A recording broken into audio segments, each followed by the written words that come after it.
সামনে আলোকপাত করতে চলেছি সেটা হচ্ছে আদর্শ চরিত্র গঠন বা উত্তম চরিত্র। প্রিয় ভাতৃবৃন্দ, একজন মুসলিম হবে সুন্দর চরিত্র অধিকারী, তার চরিত্রের মধ্যে কঠোর থাকা বাঞ্ছনীয়।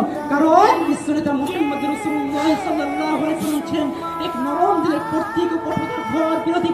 সুন্দর চরিত্র করতে হলে সৎ সংগ্রাম করতে হবে।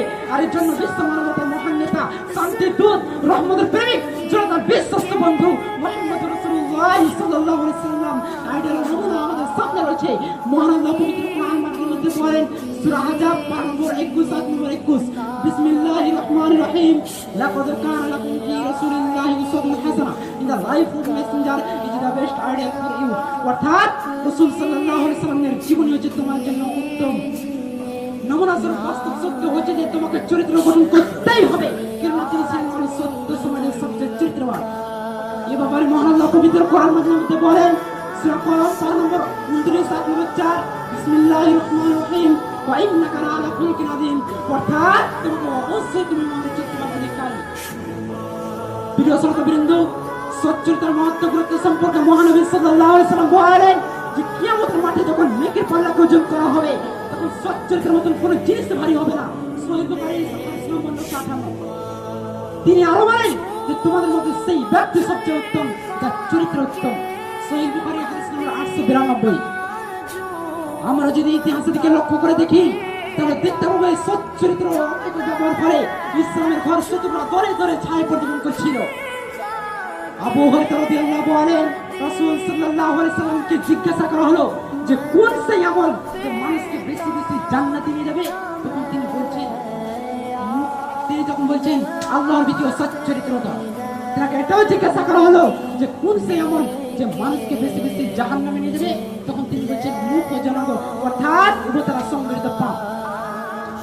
প্রিয় শ্রোতাবৃন্দ, উত্তম ও উন্নত চরিত্র গঠন করা তো দূরের কথা, বরং ব্যাড ক্যারেক্টার শীর্ষ তালিকায় আমাদের নাম অন্তর্ভুক্ত করেছি।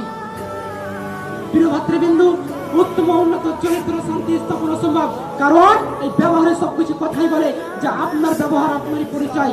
কারণ এই ব্যবহার বা চরিত্র হারা হলে সবকিছু হারা। যেমন ইংরেজিতে একটি প্রবাদ বাক্য আছে যে money lost is nothing lost, health lost is something lost, but character lost is everything lost. টাকা পয়সা নষ্ট হলে কিছু হয় না, স্বাস্থ্য নষ্ট হলে সামান্য কিছু ক্ষতি হয়, কিন্তু মানুষের যদি চরিত্র হারা হয় তাহলে সব কিছুই হারা। বিন্দু মানুষের সাথে ভালো ব্যবহার করুন, কেননা সেই মানুষ কখনো, একজন চরিত্র মানুষ কখনো ব্যভিচারী হয় না, মদখোর হয় না, চুগলখোর হয় না, জুয়াখোর হয় না, অহংকারী হয় না, বেকাটা হয় না, ঝগড়াটা হয় না, দাগবাজ হয় না, লোভী হয় না, কিবতকারী হয় না। আয়েশা রাদিয়াল্লাহু আনহাকে একদিন জিজ্ঞাসা করা হলো তার চরিত্র সম্পর্কে, তখন তিনি বললেন তার চরিত্র ছিল আল কোরআন। আচ্ছা বলেন তো রাসূল সাল্লাল্লাহু আলাইহি ওয়াসাল্লাম কোরআন মানুষের মধ্যে কি কোনো ভুল রয়েছে? না, কোনো ভুল হয়নি। রাসূল সাল্লাল্লাহু আলাইহি ওয়াসাল্লামের চরিত্র ছিল আল কোরআনের মতো। একটা মানুষকে সম্মান দিতে গেলে কালের কাল চলে যায়, কিন্তু মানুষটাকে সম্মান হারাতে সেকেন্ডের ব্যাপার। তোমাদের মধ্যে সেই ব্যক্তি উত্তম যারা আল্লাহকে, আল্লাহর পরকালকে ভয় করে, জাহান্নামকে বড় ভয় করে, কুল সিরাতকে ভয় করে, সেই রাসূল সাল্লাল্লাহু আলাইহি ওয়াসাল্লাম আদর্শ চরিত্র বা উত্তম। যে ব্যক্তি কোরআন ও হাদিস মেনে চলে সেই হচ্ছে আদর্শ চরিত্র। পরিশেষে মহান আল্লাহর কাছে দোয়া করি, হে আমার প্রতিপালক, আমাদের সকল মুসলিম জাতিকে সচ্চরিত্র ও ভালো আখলাক সুন্দর করে গড়ে তোলার তৌফিক দান করুন। আমিন। আসসালামু